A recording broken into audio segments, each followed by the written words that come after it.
Solar inverter में कई तरह के फॉल्ट्स आते हैं। कुछ फॉल्ट्स जो होते हैं वो आपकी गलत फिटिंग, इंस्टॉलेशन और सेटिंग की वजह से आते हैं, लेकिन कुछ फॉल्ट्स ऐसे होते हैं जो कि इन्वर्टर के जलने को जाहिर करते हैं। तो आपको कैसे पता चलेगा कि कौन से फॉल्ट का क्या मतलब है और आपको क्या करना चाहिए? क्या आप इस फॉल्ट को खुद ही ठीक कर सकते हैं या आपको फौरी तौर पर इन्वर्टर सर्विस सेंटर में लेकर जाना पड़ेगा? अस्सलाम वालेकुम गाइस, जब आपके सोलर इन्वर्टर में 9 नंबर का फॉल्ट आता है तो इसका मतलब है कि आपका इन्वर्टर मुकम्मल तौर पर जल चुका है या फिर थोड़ा सा जला है और इसको फौरी तौर पर आपने खोलकर सर्विस सेंटर ले जाना है।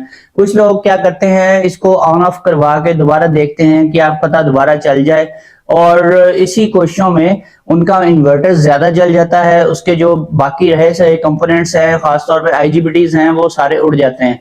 तो इसलिए दोबारा से आपने उसको ऑन करवाने की कोशिश नहीं करनी जब भी 9 नंबर फॉल्ट आए।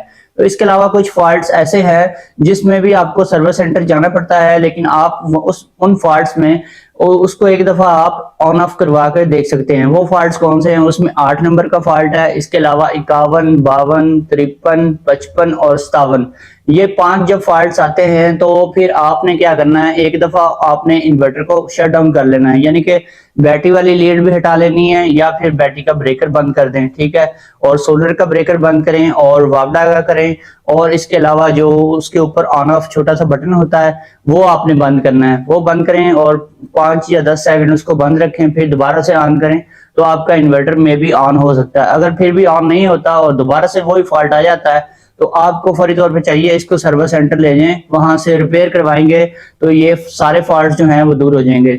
दोस्तों, आज की वीडियो यही थी, और वीडियो पसंद आई है तो चैनल को सब्सक्राइब करें, वीडियो को लाइक एंड शेयर करें। फिर मिलेंगे एक नई वीडियो के साथ। ओके, अल्लाह हाफिज।